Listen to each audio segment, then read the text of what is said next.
A la biblioteca puc consultar la bibliografia que hem tractat a classe i anar a buscar els llibres a la prestatgeria.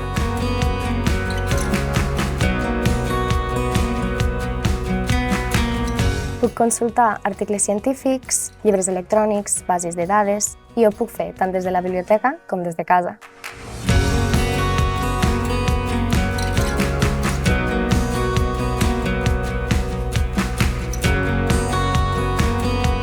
El préstec és ràpid i àgil. Pots endur-te llibres, dispositius tecnològics i fins i tot models anatòmics.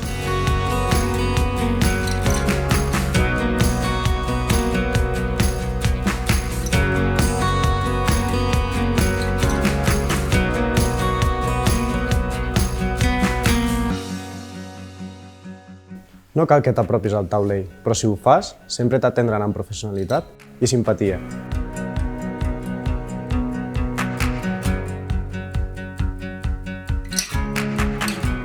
I si no trobes el document a les biblioteques de la UDL, també pots sol·licitar un article o un capítol del document a altres institucions d'arreu del món.